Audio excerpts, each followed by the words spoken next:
Hi, this is one of my presentations from C&T 803. I am Cheryl Martins, and I worked with Joanna Pohl on this one. We discussed second grade literary analysis. Just slide this down a little bit when I go back, sorry.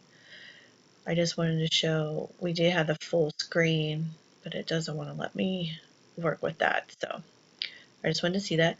In this project, we talked about how to present this book to students at second grade level and what we wanted the students to be able to learn. So we were focusing with a complex learning strategy, and we just wanted to have teacher integrating their analysis of the students with what we are doing. So it kind of has a twofold application, I suppose, in our classroom. So we want differentiation, and we chose a book that students might have some familiarity with, and it's good odds that they would at least be somewhat familiar, that is not at frustration or above level for them, that we would be able to do more with this book just because of where it is and how familiar they might be with it. And some children might have seen the movie as well, which is a really, really excellent movie if you've never seen it. So we wanted to be able to take a more familiar book because then we can put a more rigorous application of it into the classroom, particularly because we're dealing with younger children. We wanted something they're familiar with. All right, so in this, we're going to learn how to use complex instruction in our differentiated classroom. We're going to watch and listen to an ebook of Where the Wild Things Are by Marie Sendak, and we could also have this in our room as well, and do artwork and do uh, strategies to make them more familiar with it. We are going to present the findings. That's way down there at the very bottom. It's just not picking up on my screen. Okay, so we're going to use it to layer learning possibilities. We have higher order tasks. We want open-ended questions and answers. We want different areas of intelligence and abilities. And this is where choosing something that they can definitely move around and dance like Max does with the wild things, and they could be a boat, and they can do artwork, and they can use vocabulary, and they can use reading strategies. There's just so much to be done with this book and the different abilities and intelligences. And then we could do them interdependently and focus on communication. That could be part of our strategy. We can use multitasking, but we could definitely um, differentiate for readability, and we can differentiate for interest and level, that sort of stuff. All right, so we went with the VAKT learning styles. So we have visual, audio, and kinesthetic tactile. And this is a great book, Where the Wild Things Are, for this. As I mentioned, it's a very visual book and lots to be done with it.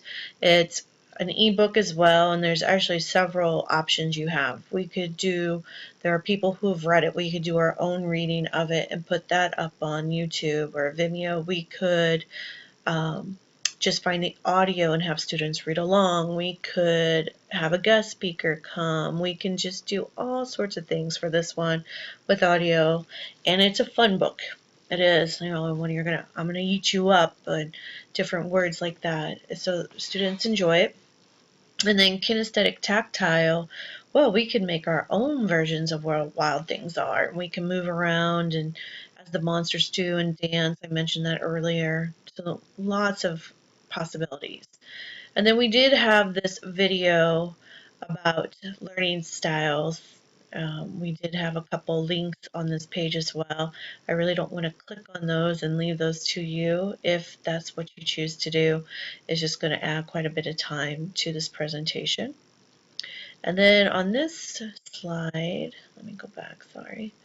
On this one, we have learning styles and just a really kid-friendly kind of test that we can click on it and it goes to an actual test that will walk us through it.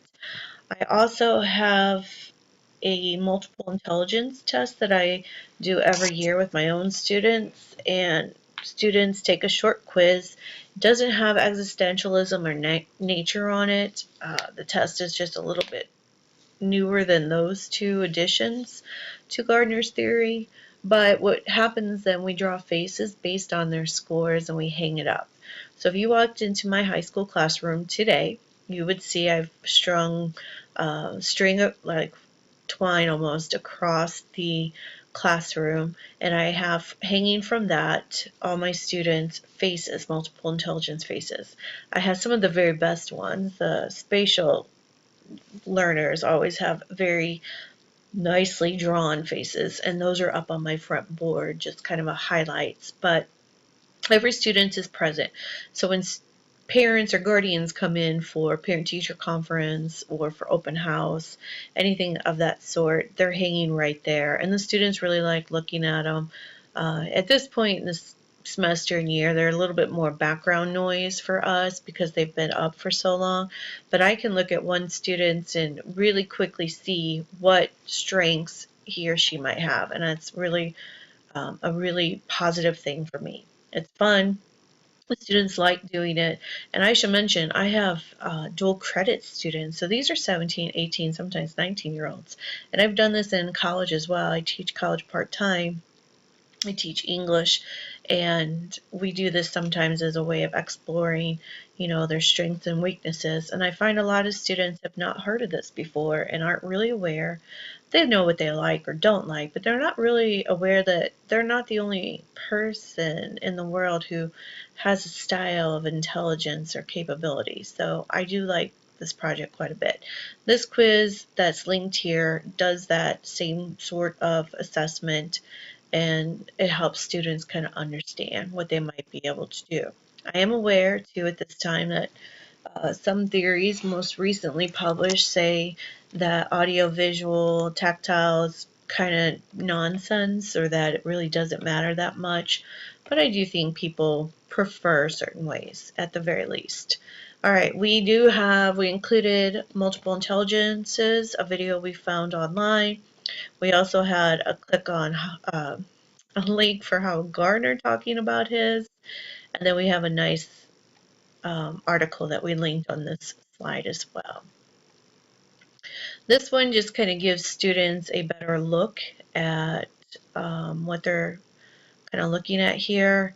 It was a nice image. We liked this one. There's plenty to choose from. As I mentioned, like that quiz that I have doesn't have naturalist up here, and it doesn't have existential, which is down here, I guess, indigo, but it does go into account for the rest of them. Students do like this. This one goes to another short assessment, and they kind of go, it's not the one I have, but they kind of go on. I could do the one I have in conjunction with this. I would have to walk second graders through it, but they could do it. And then this one, we wanted them to group themselves, and then we would get into the group assignment, and then we would do this. If you had a high interpersonal, high verbal linguistic, or visual spatial, high logical or naturalistic, and then interpersonal, body kinesthetic, or musical, we just divided it. We tried to kind of group it up a little bit, but inevitably they had to kind of take something. It was just a different way to categorize students. And then this goes to the ebook video. This is a nice one we found. We did not feel the need to create our own because somebody else had put a really nice reading of it. And then here are our assignments. And a lot of this begins with at least literal recall, but then it moves into more open-ended and higher order thinking and usage and application, because that is what we want even at second grade, first grade, really every level. We want students to be able to apply what they know, not just repeat what they know. So we thought we were able to achieve that with this system right here in the actual assignment. And while literal recall kind of gets a bad name for being simple, and certainly they could revisit the video or have a book copy or whatever available in order to just look it up. we do need those skills, and we have to have that knowledge to begin somewhere in order to apply the higher order thinking. So it is, I don't view literal recall as just bad. I know we don't want to stop there, but we can certainly begin there. And then we have a timer for them, and then a let's come back together, and the presenters are kind of advised to be prepared. And then we have class discussion questions, and then these were the references of what we had included. And that is the end of this presentation. I thank you for viewing this along with me.